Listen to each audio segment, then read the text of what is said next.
En los últimos 100 años, la infusión del té llegó a un punto culminante de desarrollo.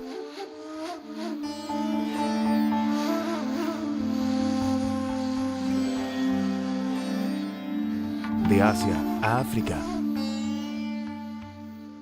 el té ha encontrado su casa en todos los terrenos adecuados.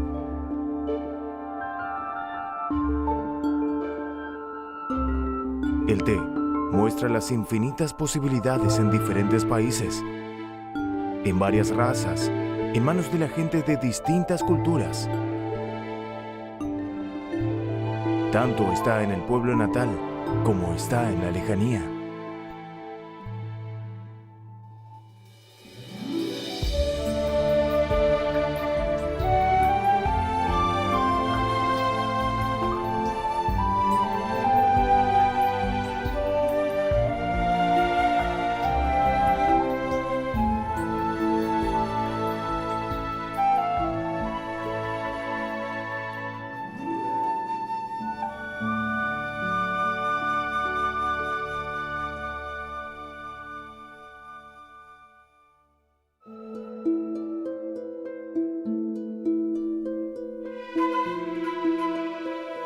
Al principio de la primavera, en el sur de China, el color predominante es el dorado.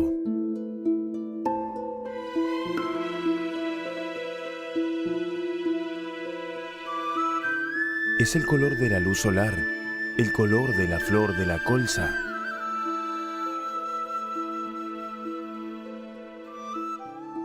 Es la estación de sembrar, la estación de la cosecha, la estación de las esperanzas. Cuando el dorado desaparece, se abre la cortina del verde y el té se convierte en el protagonista, en el escenario de la primavera.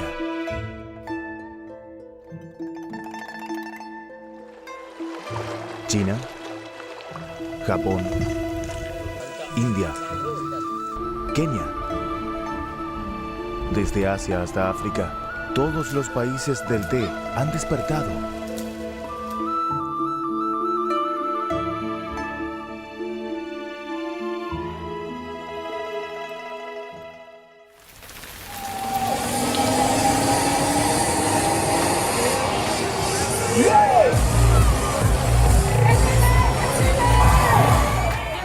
Para los tailandeses, el té es un arte.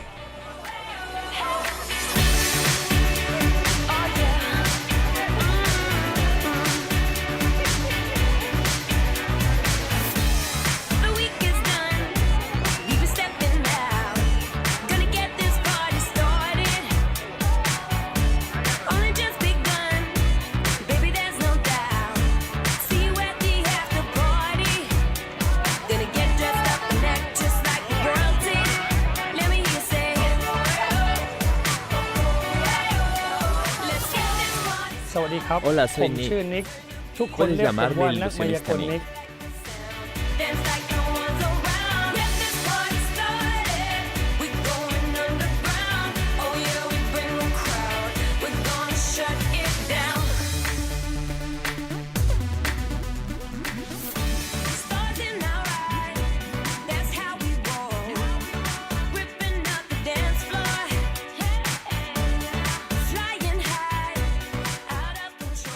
No conozco magias complicadas, solo magias con agua.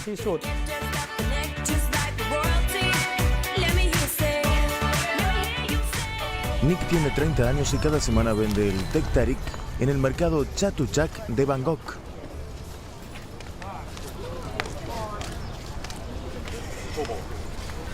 El té con leche fue introducido en Malasia por los inmigrantes indios. Ellos descubrieron que la acción de tirar permite obtener un sabor más delicioso después de mezclar el té y la leche. Nick es un conocido ilusionista porque prepara muy bien el tirado.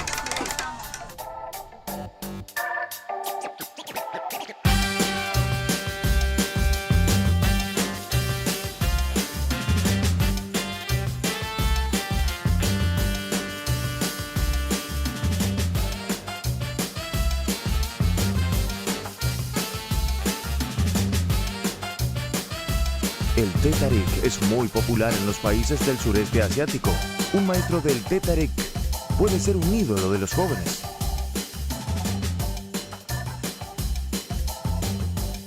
Al principio pude hacer un té tarik, luego intenté hacer 2 y desde que practiqué en el tejado puedo hacerlo con los ojos vendados.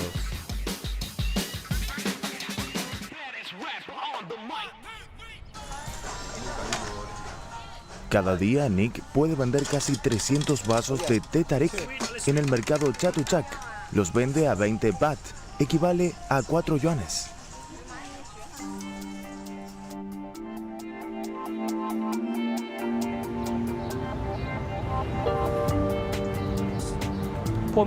Me gusta el mercado Chatuchak. Aquí me encuentro con muchos amigos de diferentes países. Mi té tarik puede acompañarlos en sus visitas por todo el Chatuchak.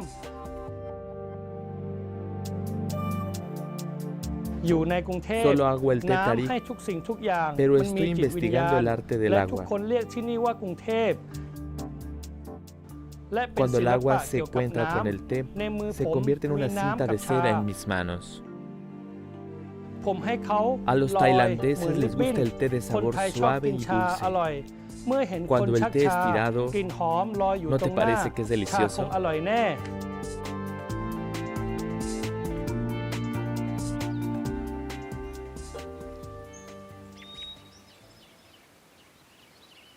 Con la influencia de China, los tailandeses tomaban el té hace mucho tiempo.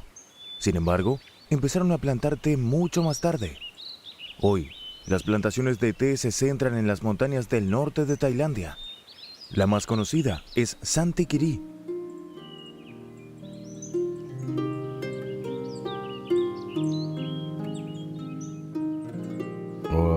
Vine a Santikiri por una mujer. Es de la provincia de Yunnan.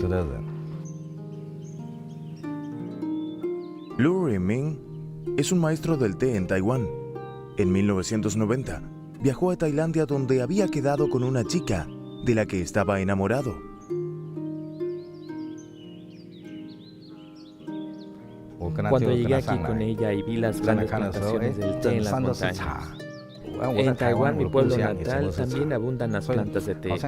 Esto me provocó fuertes sentimientos. Planté el té con ella y ya llevamos 20 años trabajando juntos.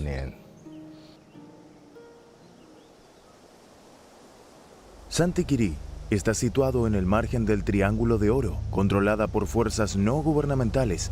Era el origen de buena parte de las drogas del mundo. En los años 80 del siglo pasado, las Naciones Unidas alentaron a la gente de esta zona a cultivar el té. Hoy día, el té se ha convertido en una buena forma de subsistencia para los habitantes de Santikiri. Lu Riming introdujo la técnica de producción de té Oolong. La gente local le llama hermano Aming.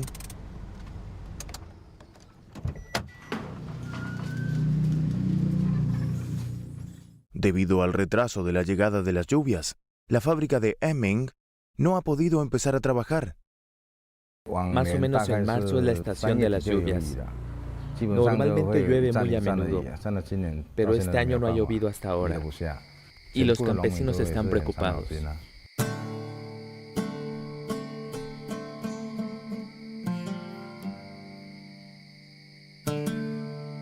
Las industrias principales de Santikiri son el té y el turismo. Aquí viven muchas minorías del norte de Tailandia. Para muchos turistas occidentales, Santikiri es el lugar más parecido a China en Tailandia. Miles de ciudadanos de origen chino son descendientes de los militares del Partido Nacionalista Chino, Kuomintang. Se consideran nativos de Yunnan.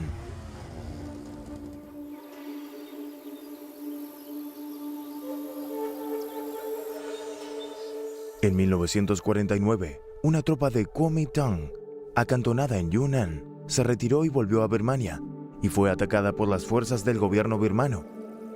Entonces, escaparon a la región fronteriza de Tailandia en la selva. Para sobrevivir, se hicieron mercenarios del gobierno de Tailandia, ayudándolo a la guerra civil. En 1982, entregaron las últimas armas para obtener la nacionalidad tailandesa, acabando así con una vida inestable y difícil de más de 30 años.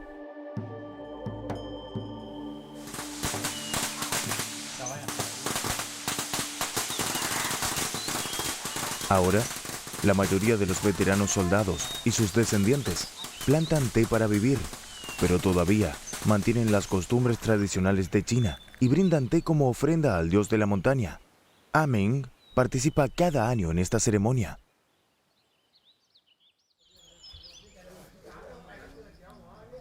Inés Antikiri desde Taiwán. Por favor, bendíceme, Dios de la montaña, y bendice la cosecha de té de este año, para que mi familia siga sana y a salvo. Los soldados veteranos se pasaron al lado de Tailandia y fueron las armas para obtener la nacionalidad tailandesa. El rey de Tailandia les dio 2.400 hectáreas de tierra en Santikiri para que pudieran cultivarla. Por eso plantan té. En aquel momento no había ninguna industria en Santikiri. El señor Xi explica que en total hay 8 grupos en Santikiri que fueron a la zona de la familia Luo para cultivar té. Cada familia de cada pueblo cortó un árbol para preparar la plantación. Cuando el avión hizo su ronda de reconocimiento por Santikiri, informó que solo había té, no existían plantaciones de drogas. Después fueron llegando más personas para sumarse a esta industria. Así es como se desarrolló en Santikiri el cultivo del té. Los chinos que viven lejos de su pueblo natal empezaron una nueva vida de labranza. El clima y la tierra de Santikiri son similares a los de la provincia de Yunnan, de China, así que el té fue una elección adecuada.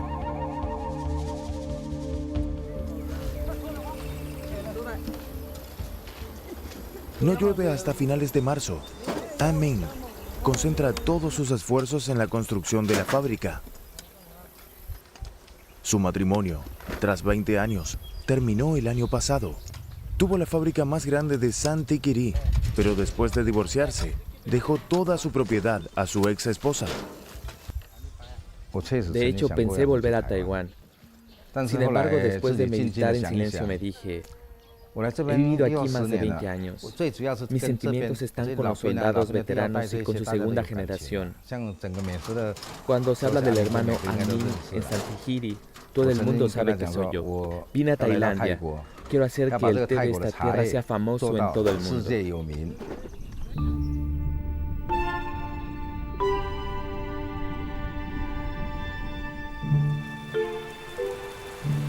A finales de abril, por fin llueve en Santikiri.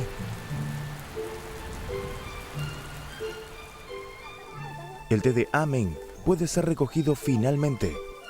La mayor población en la zona de la montaña de Santikiri es la minoría Hakka. Los pueblos de montaña son los mejores ayudantes para cultivar el té.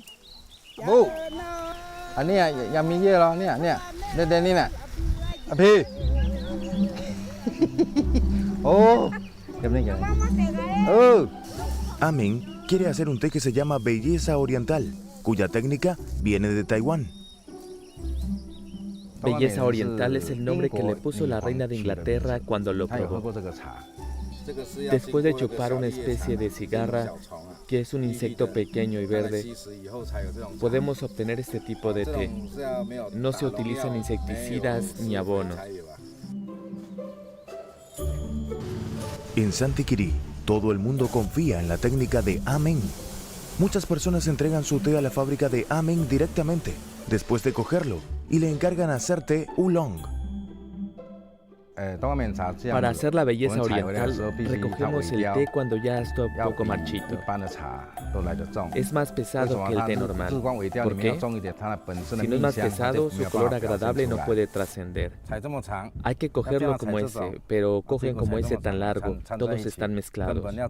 No podemos hacer el té de belleza oriental. Eso se llama belleza occidental, no es oriental.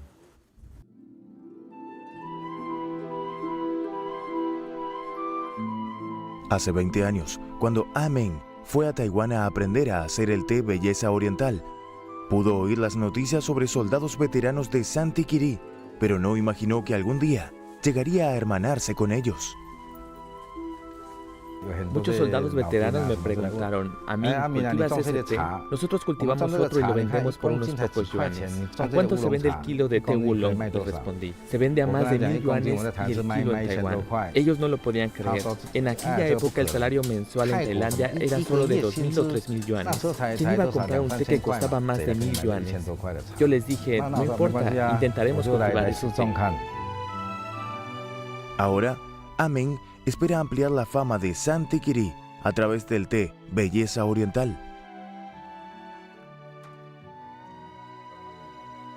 Tomar el té de Belleza Oriental es como hablar con una mujer hermosa.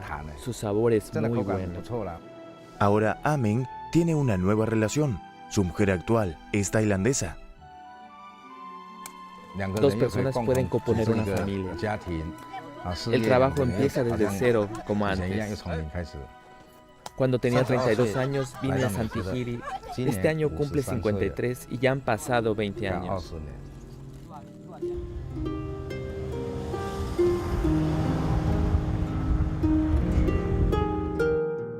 En el pasado dije a los soldados veteranos que querían convertir a Santikiri en el pueblo Lugu de Taiwán. Contesté que todas sus calles estaban llenas de tiendas y fábricas de té.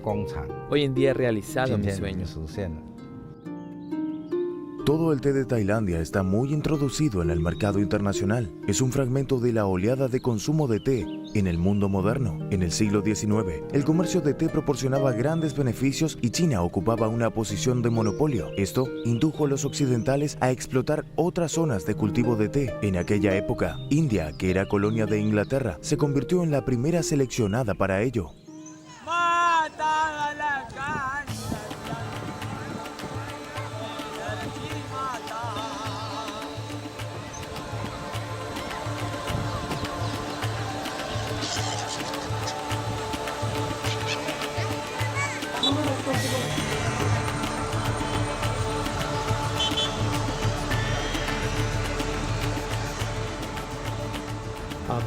Después de 35 o 36 años de tomar té, siento que ha entrado en mi sangre.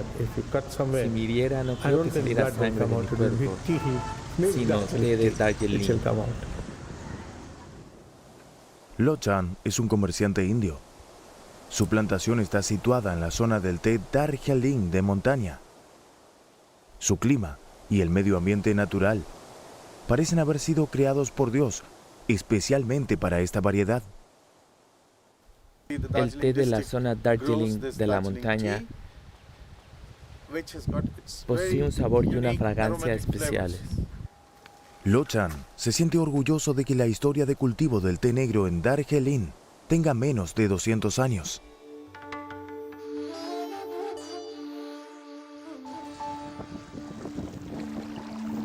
India es el país vecino de China. Ambos han mantenido relaciones comerciales desde tiempos remotos. Así, la costumbre china de tomar té fue introducida en India mucho antes que su cultivo. Pero la razón real que permitió a India ser un país de té fueron los ingleses. En los siglos XVII y XVIII, los beneficios por el comercio del té eran el ingreso principal de Inglaterra. Pero como el té de China era muy caro, los ingleses decidieron cultivarlo en otras zonas. Querían tener su propio té. Hace 30 años, Lo Chan empezó su comercio de té. Siempre ha sentido una gran curiosidad sobre cómo entró esta planta en India. En 1824, un oficial del ejército inglés descubrió un árbol de té silvestre en Assam, en India. Esto dio a los ingleses la idea de crear la industria del té en India. Después de más de 10 años, las primeras 8 cajas de té producidas en Assam llegaron a Londres. Sin embargo, su calidad no ganó la simpatía de la gente. La opinión general de los ingleses fue que preferían obtener las semillas y la técnica en China.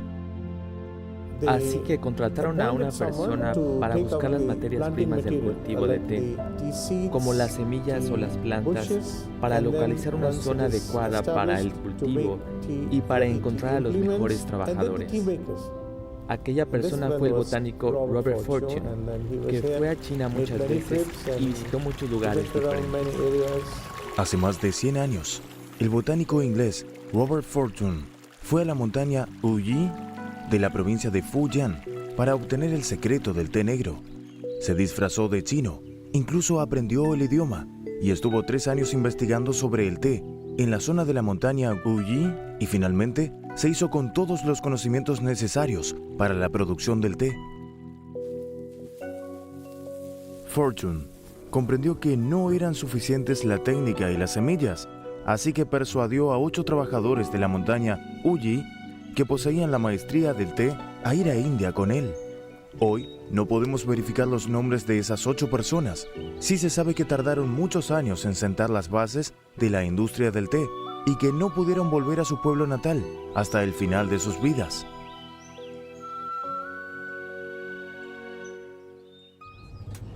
Lo Chan recorrió la ruta del té desde China a India muchas veces y su zona favorita es la cuna del té, Yunnan, China. Bien, bueno, buen té, Buen té. mejor que bueno. Buen té. Es la primera vez que veo gente trepar sin aparatos a un árbol de té. No lo había visto en mi vida. Ahora, casi cada año, Lo Chan pasa unos meses buscando té en China. Espera que los 2 países mayores productores de té establezcan una relación más estrecha.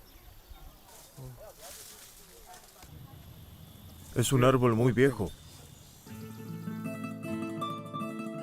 En la época de desarrollo de té, los ingleses controlaban la mayoría de las plantaciones de té en India, pero no de la finca Makaibari, que fue fundada por iniciativa propia por los indios. He escrito un poema sobre la belleza de Makaibari. Espero que te guste. Makaibari. Mi lugar favorito es Makaibari. Está situado en el sur del Himalaya. Es un precioso lugar natural, vestido de verde, adornado por las hojas del té. En la madrugada no vemos salir el sol, pero oímos cantar a las aves. Aquí podemos contemplar los bosques verdes y las cascadas que nutren toda la zona de Kesem. Posee una belleza especial que atrae a la gente del mundo. Makaibari, mi pueblo natal, te amo.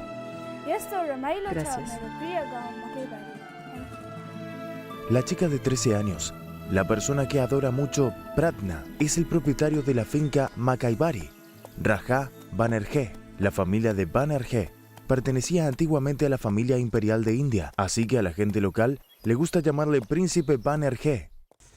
Acabas de entrar en una herencia viva. Es la primera fábrica de Makaibari.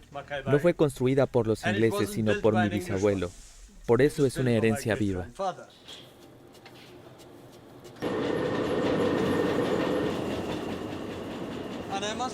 Permítame presentar a mi hombre Lever. La altura de este señor es de 1,37 metros, pero tiene una nariz tan sensible como la de los perros policías. Huele el té en la primera fase y en la segunda fase nos indica cuándo para los secadores. Se llama Indrit y es un lebrel del té. Puede darnos directivas exactas. Nadie puede enfrentarse a él en su especialidad. El proceso de producción de la fábrica es esencial para la calidad del té, pero todo depende de la tierra de la plantación. Cada día utilizamos más de 1,000 toneladas de estiércol vacuno como abonos.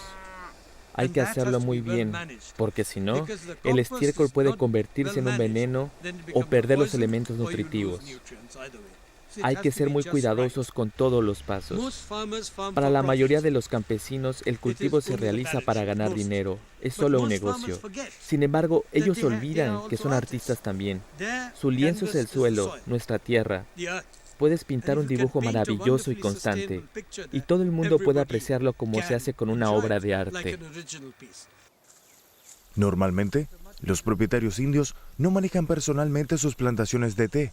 La mayoría de ellos vive en las ciudades grandes, pero no Banerjee. Como ves, el té es el vínculo importante que une a los 7 pueblos de la comunidad llamada Makaibari.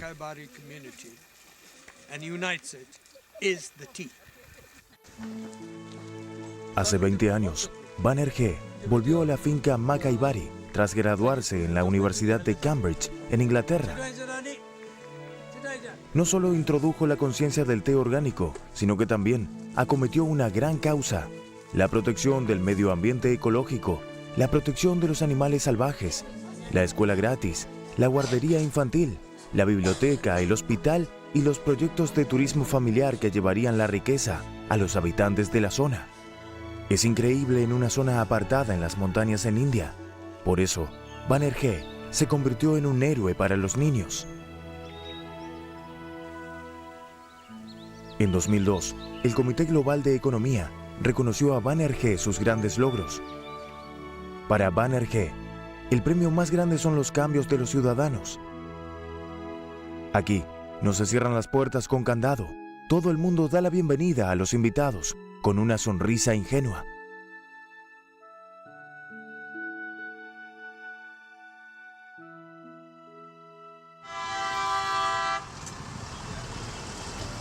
En India, la historia de la producción de té cuenta con menos de 200 años. Sin embargo, una vez India superó a China y se convirtió en el mayor exportador de té en el mundo. Al principio, casi todo el té de India era transportado a Inglaterra. Pero llegó un momento en que logró ser demasiado y los ingleses no podían consumirlo todo. Entonces, alentaron a los indios a cultivar la costumbre de tomar el té. Hasta entonces, a los indios les gustaba la leche con azúcar. Así que el té con leche se convirtió en la bebida más popular. Hoy, el 70% del té indio es consumido por los propios indios. Casi en cada rincón, en cada calle, hay una tienda de té.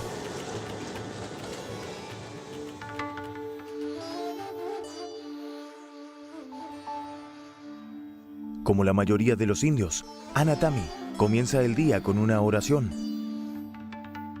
Gestiona una pequeña tienda de té en Calcuta. Cada día, Anatami se levanta antes del amanecer para vender el té en la calle. Me despierto a las 4:30 de la mañana y voy a mi tienda a preparar el té a las 5. Desayuno de 9 a 9:30. Alrededor de las 2 voy a almorzar. Y más o menos entre las 18:30 y las 19:30 cierro mi tienda. Hace 18 años, Anatami se mudó desde otra provincia a Calcuta y vende té para ganarse la vida. Si añade más leche en el té, el sabor es más denso. Por eso, su negocio va bien en esta región.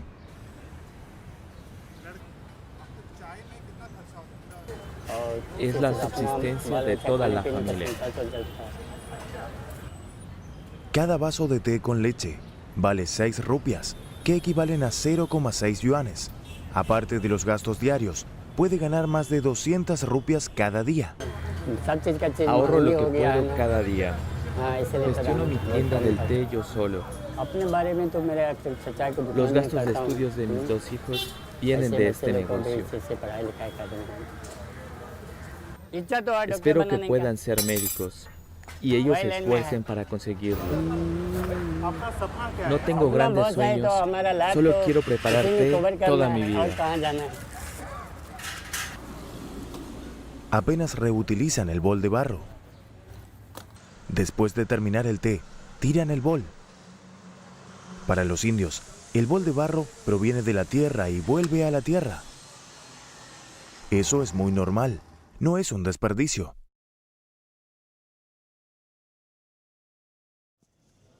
Los boles de Anatami provienen de un taller artesanal que está a 40 o 50 kilómetros de la ciudad. Prakarpati empezó a hacer boles de barro cuando era niño. Ya han pasado 40 años. Mi familia está en Benares de Madhya Pradesh.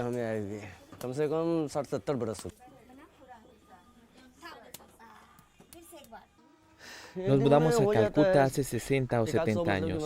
Hago por lo menos 100 boles de barro al día. Es muy duro el trabajo de producción del bol de barro. Hace falta mucha práctica para dominarlo. Cuando hace los boles, Prakarpati se sienta allí todo el día hasta la medianoche. Cuando termina el trabajo, regresa a casa. Prakarpati descansa poco. La demanda de boles es siempre alta. Estoy satisfecho de la vida. Mi trabajo es bueno. No creo que exista otro mejor.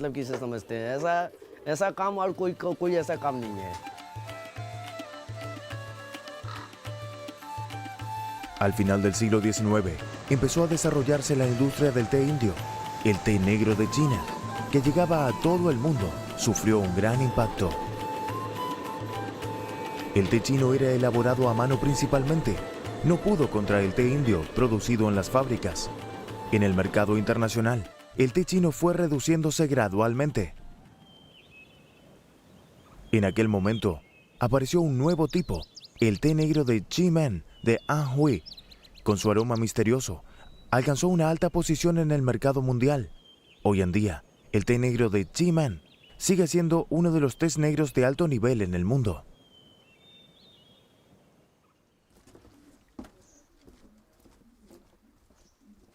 El señor Xie ha trabajado en la fabricación de té casi la mitad de su vida.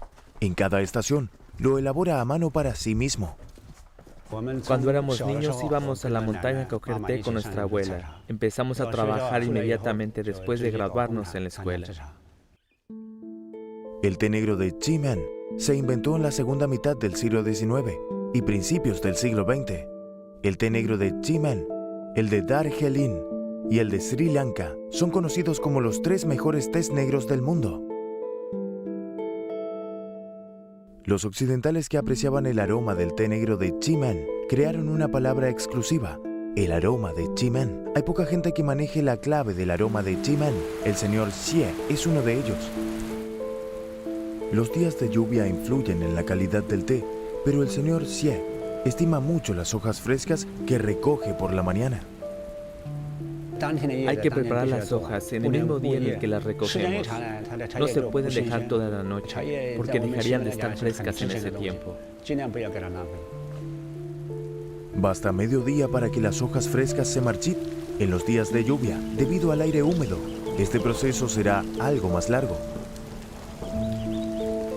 Después de recoger las hojas del té, hay que sobarlas. Alguien dijo en broma que el señor Xie podría obtener una olla de té cuando se lava las manos. El señor Xie ha hecho esto tantos años que el jugo verde de las hojas del té ha teñido sus palmas. Después de sobarlas repetidamente con las manos, quedan rotas. Entonces se colocan en la cesta del bambú. El color del té es medio rojo, medio verde. Después fermentan durante unas horas y finalmente se secan en las brasas. El aroma del té negro de Chi-Men ya comienza a notarse.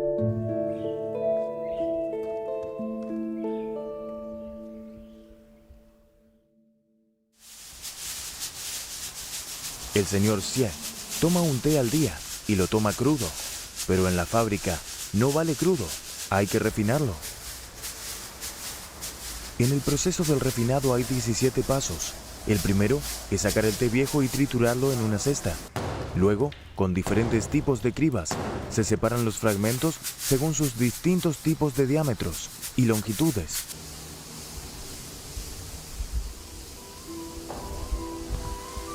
El señor Xie cree que si el tamaño de los fragmentos utilizados en la infusión es uniforme, se consigue un mejor sabor.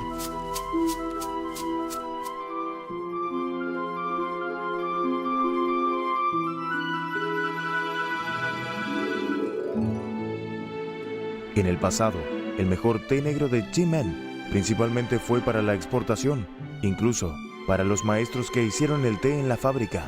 Era difícil de tomar el té. En general se puede decir que el té que hacemos no debemos consumirlo, porque el té es muy valioso, su precio es relativamente alto, y antes que nada hay que satisfacer la demanda de las exportaciones. Si todo el mundo toma el té que fabricamos, se agotaría antes de exportar.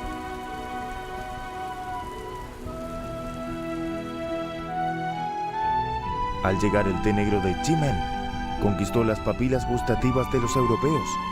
En el auge mundial del cultivo de té, los maestros chinos que tuvieron mejor habilidad se convirtieron en los preferidos de todos los países.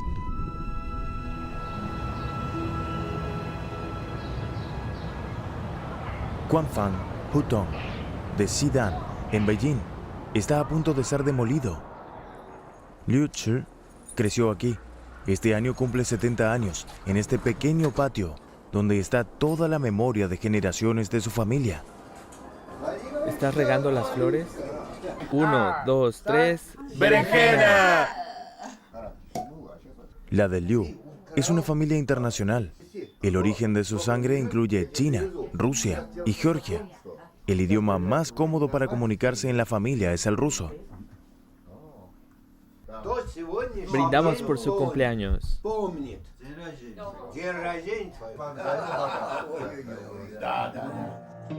Antes de la demolición, Liu Chi saca las fotos antiguas desde una caja. El mestizaje de la familia deriva de su bisabuelo, Liu Cheng-chou.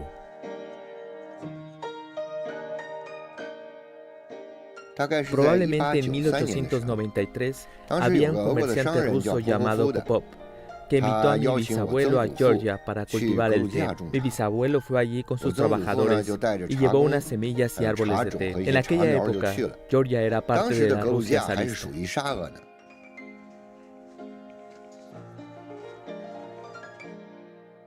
Antes de la llegada de Liu Cheng-chou, Rusia había intentado cultivar el té muchas veces, pero no tuvieron éxito. Liu Cheng-chou llegó a Georgia en 1893 y más tarde se convirtió en el director de la fábrica de té de la familia del zar de Rusia y fue condecorado con la Medalla Nacional Zarista, convirtiéndose en el único extranjero en recibir este honor excepcional. En esta foto vemos a Liu Cheng-chou. Liu Chi se interesaba mucho en la historia de su bisabuelo cuando era niño.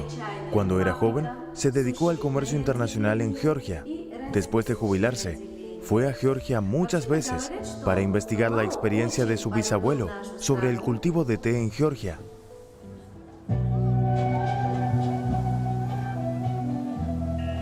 Georgia se encuentra en el oeste de Asia, en la zona del Cáucaso.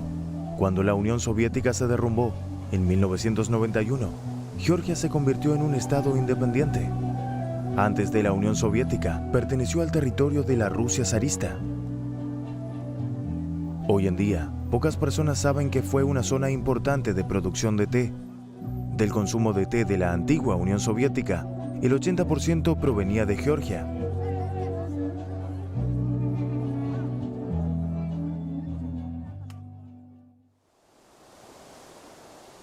Los rusos aman el té desde hace mucho tiempo. El camino del té entre China y Rusia cruza Siberia y se extiende miles de kilómetros. A partir de mediados del siglo XVIII, se convirtió en una de las rutas comerciales más activas del mundo. Debido a tan largo viaje, el té se había convertido en un producto muy caro en Rusia. Cultivar el té en un lugar donde pudieran tocarlo con sus manos era un antiguo sueño de los rusos. Georgia estaba en la costa del Mar Negro. Como el clima era similar al del sur de China, se convirtió en la primera opción. Batumi, un puerto importante del Mar Negro. Liu Cheng-chou aterrizó aquí. Él desembarcó aquí. En aquel tiempo, el viaje de barco duraba más de 3 meses, debido a que casi todos los puertos debían atracar para cargar carbón y agua.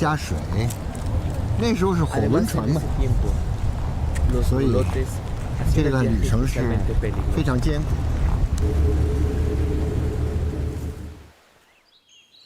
La plantación de Liu Cheng-chou estaba solo a 30 kilómetros de distancia del puerto de Batumi. Si no se mira con atención, es muy difícil saber que aquello fue una plantación de té. Ahora todo está abandonado. Nadie lo cuida. Las plantas de té están muriendo poco a poco. Qué pena. Quiero visitar los cultivos de té en aquella zona. Ahora pasamos por nuestro pueblo. Liu Chi visita la zona, pero no es por nostalgia. Después de disgregarse la Unión Soviética, la producción de té de Georgia pasó por una mala racha.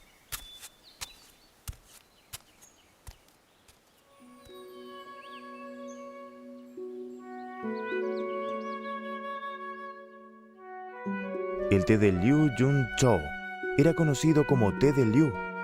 El gobierno de Georgia buscó a Liu Che porque espera que pueda recuperarlo. Hoy en día, esta artesanía se ha perdido.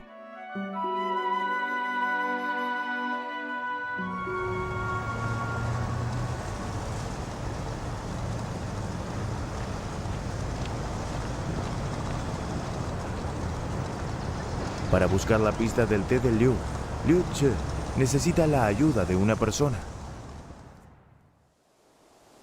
Bailong es mi amigo. Cuando era niño se interesaba especialmente en la cultura china. Practica el Kung Fu de China y hace tiempo se enamoró de este té. A menudo va a Mailiandao, de Beijing a otros lugares. También abrió una casa de té chino en Georgia. Compra y vende diferentes tipos de té chino. ¿Cuántos tipos de té tienes? El té que prepara Bailong es muy fragante y fuerte y muy bueno.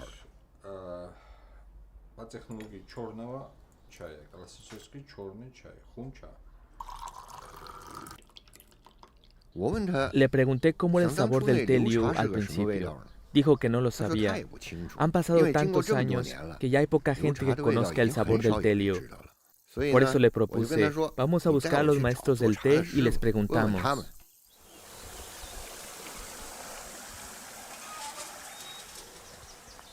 El té de Bailong proviene del maestro Dato.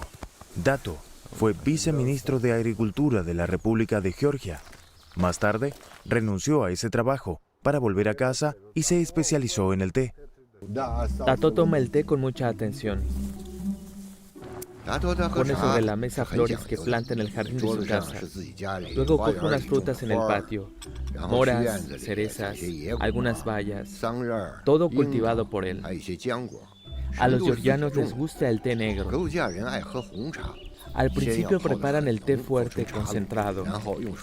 Luego lo diluyen con agua y cuando lo van a beber añaden la miel o azúcar.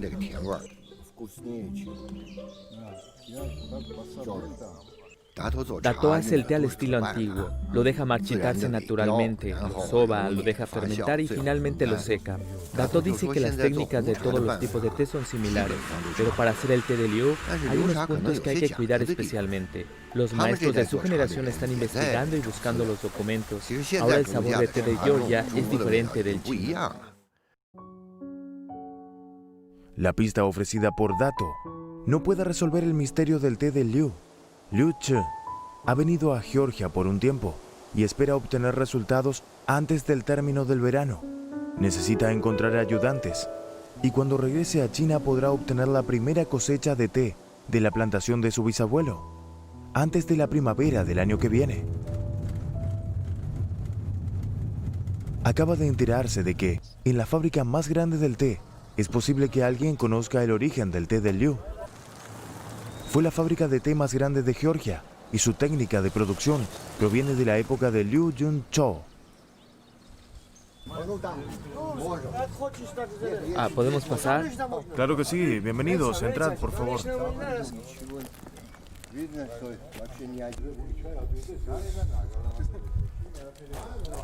Sí, Liu Yun Cho.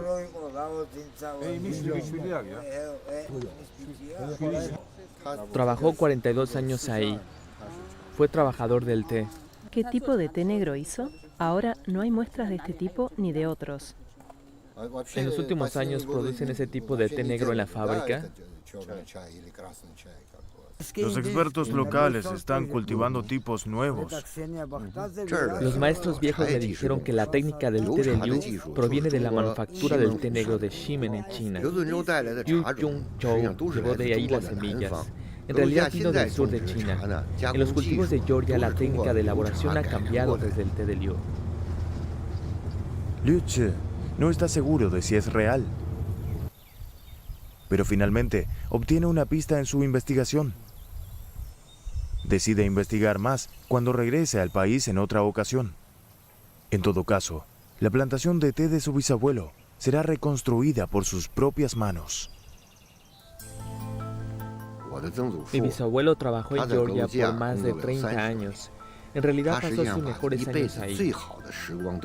De los trabajadores de té que fueron a Georgia con él, la mayoría se quedaron ahí. De hecho, tengo un deseo de devolver la vida con mis propias manos al té de Liu.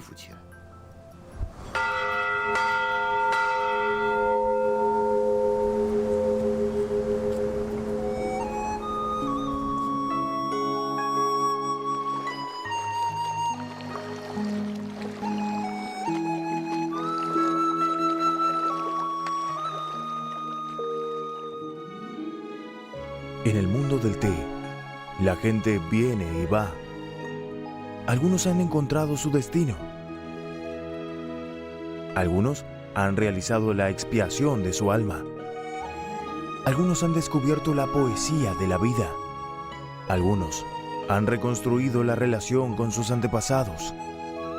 Y la mayoría de las personas creen que el té es la base de su vida. La frescura del té nos permite quedarnos o irnos muy lejos.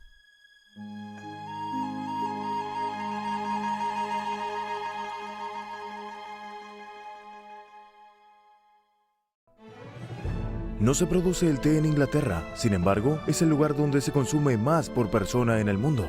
Los ingleses crearon el Tea Time y lo exportaron a todo el mundo, porque une la dignidad personal a la elegancia y la tranquilidad. El quinto episodio de El té, Historia de una hoja presenta El tiempo se para por el té.